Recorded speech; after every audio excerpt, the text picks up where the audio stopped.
Bom, pessoal, vamos iniciar aqui nossa terceira aula, né, no curso de previdenciário para o curso de auditor do trabalho agora esperado para 2011, né? Bom, na segunda aula, a aula anterior, nós já entramos no último bloco nos benefícios previdenciários em espécie do nosso regime geral de previdência social e vimos duas aposentadorias. Começamos com a aposentadoria por invalidez e em seguida nós estudamos a aposentadoria por idade. Vamos dar prosseguimento a esses benefícios previdenciários e no momento vamos estudar a aposentadoria por tempo de contribuição, que se encontra positivada nos artigos 52 e seguintes da Lei 8213. Mas aqui uma advertência.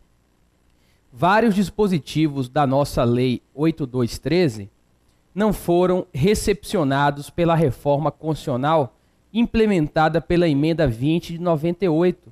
E aqui no caso, dispositivos do artigo 52 e do artigo 53, eles não foram recepcionados pelo atual ordenamento constitucional. Como é que funcionava antes dessa primeira reforma da Previdência Social e a lei não foi atualizada até o momento? Nós tínhamos o benefício chamado de aposentadoria por tempo de serviço. E essa aposentadoria por tempo de serviço, ela podia ser proporcional, né? Aqui a proporcional ocorria aos 30 anos de contribuição, se homem, ou 25 anos de contribuição, no caso das mulheres. E tínhamos também a aposentadoria por tempo de serviço integral, aos 35 anos de contribuição homem e aos 30 anos de contribuição mulher. Com o advento da reforma constitucional, né? Primeiro, o benefício já mudou de nome. Não se chama mais aposentadoria por tempo de serviço. Agora é aposentadoria por tempo de contribuição. Aposentadoria por tempo de contribuição. Isso porque a emenda de número 20 extinguiu o tempo de serviço. Tá? A partir da emenda 20 não se fala em tempo de serviço, se fala em tempo de contribuição, em que pese esse tempo de serviço anterior à emenda 20 poder ser tratado, considerado como tempo de contribuição. Qual a justificativa? Não basta trabalhar, tem que contribuir para a Previdência Social, por isso que foi extinto o tempo de serviço e criado o tempo de contribuição e agora o benefício se chama aposentadoria por tempo de contribuição. Como eu disse, a proporcional foi extinta. Apenas tem aplicabilidade em regra de transição da emenda de número 20 para quem já era segurado em 16 de dezembro do ano de 98. Mesmo assim, tem que pagar um pedágio, entre aspas, né? Quem já era segurado em 16 de 12 de 98, né, quem já era segurado nessa época, terá direito à aposentadoria por tempo de contribuição proporcional se pagar um pedágio, entre aspas, de 40% do tempo que, em 16 de 12 de 98, faltava para a integralização dos 35 anos homem ou 30 mulher. Ok? Essa regra de transição, para a prova de vocês, é mais profunda, não interessa. Temos que focar nas regras em vigor, tendo em vista que continua a existir a aposentadoria por tempo de contribuição integral. Então vejam, o primeiro passo para nós estudarmos a aposentadoria por tempo de contribuição é nós irmos no dispositivo constitucional atual. Como eu falei, o artigo 52 e o artigo 53 da Lei 8213 estão desatualizados de acordo com a nova redação da Constituição após a emenda de número 20. Vamos chamar aqui o nosso slide para a gente conhecer aqui o dispositivo constitucional. Bom, o tema é tratado aqui no artigo 201, parágrafo 7º da Constituição Federal. É assegurada aposentadoria no regime geral de previdência social, nos termos da lei, obedecidas as seguintes condições. 35 anos de contribuição se homem e 30 anos de contribuição se mulher. E no parágrafo 8º, nós temos aqui uma redução em favor dos professores. Os requisitos a que se refere o inciso 1 do parágrafo anterior serão reduzidos em 5 anos para o professor que comprove exclusivamente, tá? Exclusivamente. Tempo de efetivo exercício das funções de magistério na educação infantil e no ensino fundamental e médio. Então vejam, hoje nós temos aqui, né, que a aposentadoria por tempo de contribuição, de acordo com as regras atuais, ela exigirá 35 anos de contribuição se homem ou 30 anos se mulher. Para professor do ensino infantil, fundamental e médio, ensino superior não tem direito mais, de acordo com a redação da Constituição após a emenda 20. Professor que tenha trabalhado exclusivamente no ensino infantil, fundamental e médio, terá direito a uma redução de 5 anos nesse tempo de contribuição. O professor se aposentará aos 30 anos de contribuição, ao passo que a professora se aposentará aos 25 anos de contribuição. Inclusive, né, essa redução, por força da Lei 11.301 de 2006, beneficia aqueles professores do ensino infantil, fundamental e médio que não estão efetivamente em sala de aula e sim desenvolvendo as atividades de coordenação, assessoramento pedagógico e direção de escola, né? A Lei 11.301 deu uma flexibilizada, inclusive essa lei foi validada pelo Supremo Tribunal Federal em ação direta de inconstitucionalidade, ela está valendo plenamente. Ok? Bom, com essas considerações iniciais, com esse esclarecimento, vamos analisar os artigos da Lei 8213, fazendo as críticas aqui, tá? Vamos começar com o artigo 52. Vejam que eu coloquei em vermelho. A aposentadoria por tempo de serviço será devida, cumprida a carência exigida nesta lei, ao segurado que completar 25 anos de serviço, se do sexo feminino, ou 30 anos se do sexo masculino. Pessoal, esse dispositivo, atualmente, ele não foi recepcionado pela emenda de número 20. Os novos segurados não mais terão direito à aposentadoria proporcional por tempo de serviço, benefício que foi extinto, mantido apenas em regra de transição com pagamento do pedágio, entre aspas, conforme eu já falei para vocês, ok?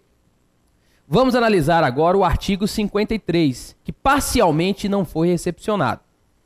A aposentadoria por tempo de serviço, leia-se aposentadoria por tempo de contribuição, né, conforme a Constituição Federal, né, aposentadoria por tempo de contribuição, observado o disposto na seção 3 deste capítulo, especialmente no artigo 33, consistirá numa renda mensal de, para a mulher, 70% do salário de benefício aos 25 anos de serviço, mais 6% deste para cada novo ano completo de atividade, até o máximo de 100% do salário de benefício após 30 anos de serviço. Gente, como eu falei, né, essa parte inicial aqui, de 25 anos de serviço, não vigora mais para os novos segurados, né? Só a parte final do inciso 1, que prevê a aposentadoria da mulher por tempo de contribuição, aos 30 anos de contribuição, a razão de 100%, né, do salário de benefício. Então, a parte inicial do inciso 1 do artigo 53 não foi recepcionada pelo atual ordenamento constitucional. Nós teremos aqui a aposentadoria por tempo de contribuição integral aos 30 anos de contribuição, se mulher, equivalente a 100% do salário de benefício, tá? 100% do salário de benefício. Vamos analisar o inciso 2. Para o homem, 70% do salário de benefício aos 30 anos de serviço, mais 6% deste para cada ano completo de atividade. Esta parte não recepcionada, a parte final sim, até o máximo de 100% do salário de benefício aos 30 anos de serviço. Homem, mesma situação. Apenas existirá atualmente a aposentadoria por tempo de contribuição integral. Aos 30 anos de contribuição para os homens, não existe mais, de acordo com as regras vigentes, salvo regra de transição, a aposentadoria proporcional em favor dos homens e das mulheres. Vejam que ambos os casos, 100% do salário de benefício.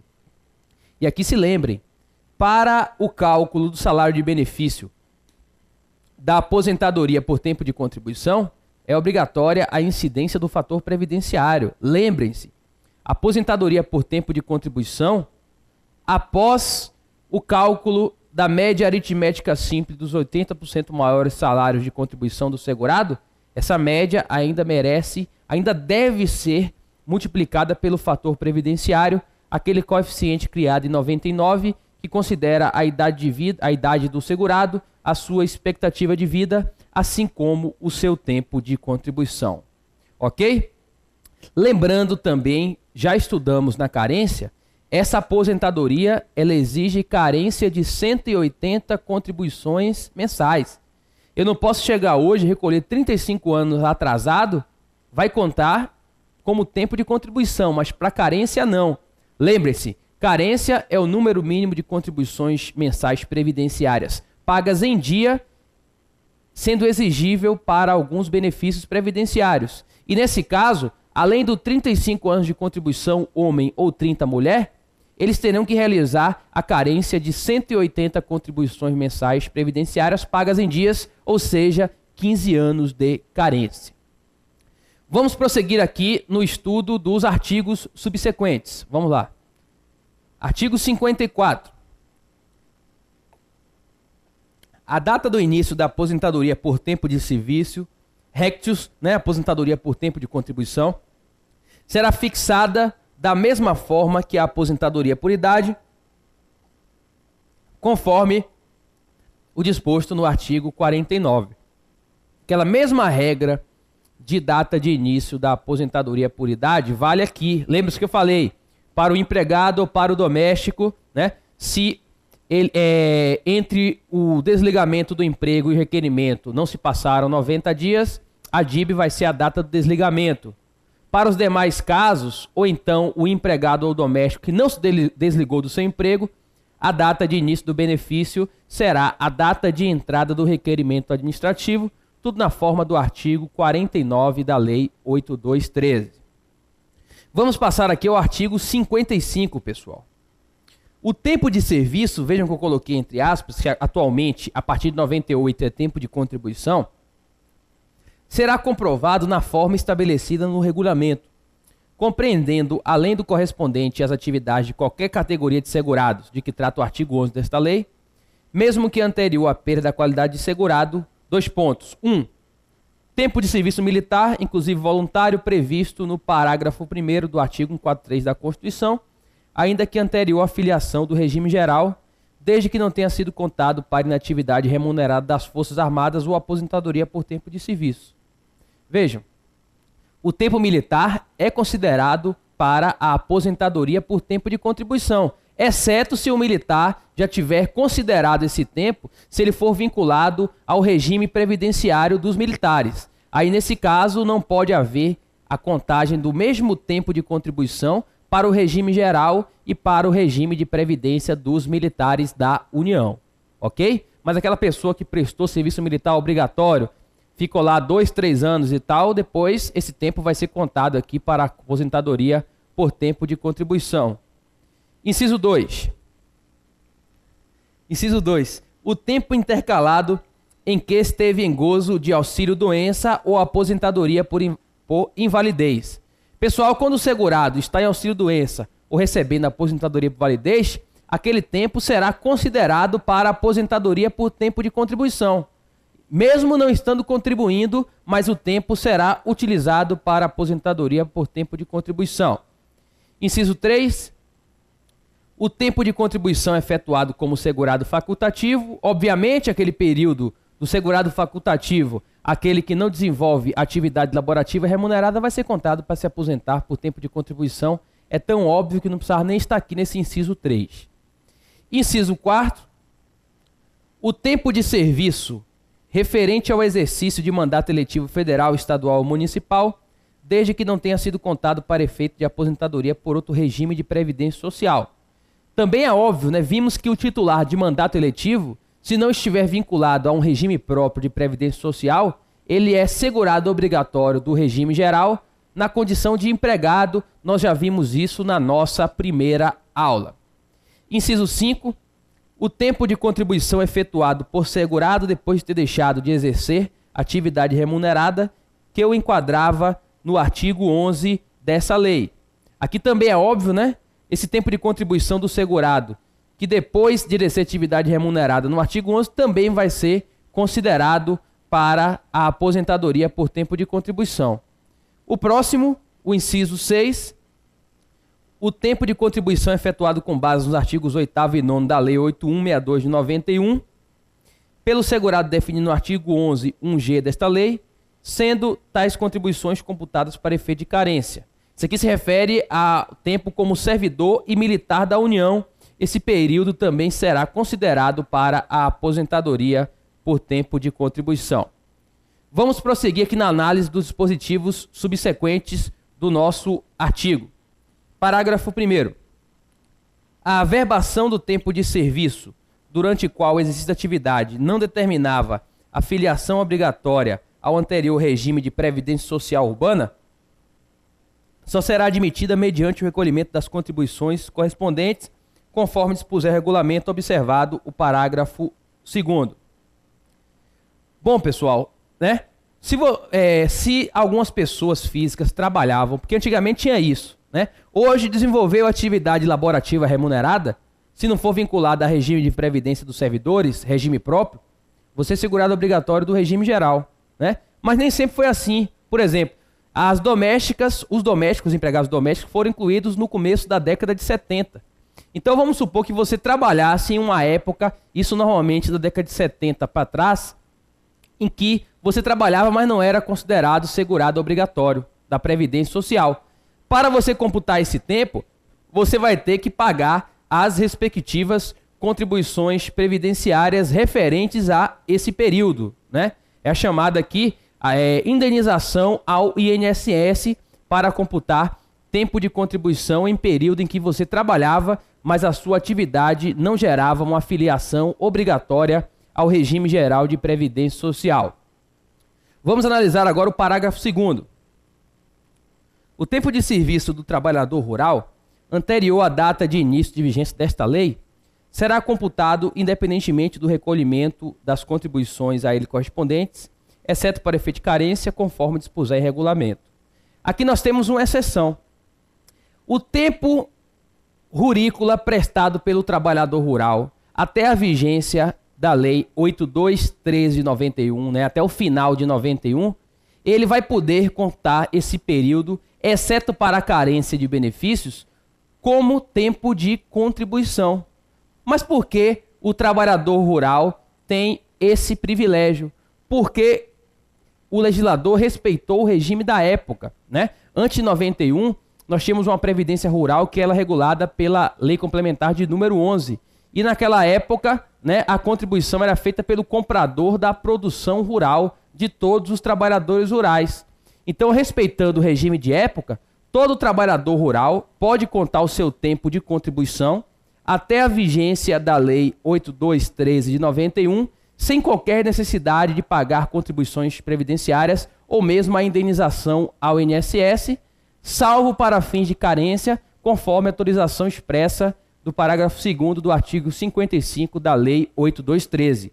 Digamos que isso aqui é uma regra de transição em favor dos trabalhadores rurais. Prosseguindo aqui, o parágrafo 3º é muito importante em termos processuais. A comprovação do tempo de serviço para os efeitos desta lei, inclusive mediante justificação administrativa ou judicial, conforme disposto no artigo 108, só produzirá efeito quando baseada em início de prova material, não sendo admitida prova exclusivamente testemunhal, salvo na ocorrência de força maior ou de caso fortuito, conforme disposto no regulamento. Gente, é a coisa mais comum no mundo, né? Às vezes o cidadão vai lá no INSS querendo se aposentar e tem um período, vamos supor, de 1960 a 1962. Ele trabalhou, ele alega que trabalhou naquele período, mas não tem carteira assinada da época, não tem um contra-cheque, não tem um documento sequer que comprove que ele trabalhou de 60 a 62. Nesse caso, por força do parágrafo 3º, esse período não vai poder ser considerado para a aposentadoria desse trabalhador. Isso porque a lei adotou, nesse caso, o sistema da prova tarifada, porque a regra é que se exige início de prova material. Essa é a redação do parágrafo 3º do artigo 55, ou seja, documentos. E esses documentos precisam ser contemporâneos ao período em que se pretende provar o trabalho remunerado. Ele vai ter que vir com a carteira assinada na época, ou um contra-cheque de época, algum documento interno da empresa, etc.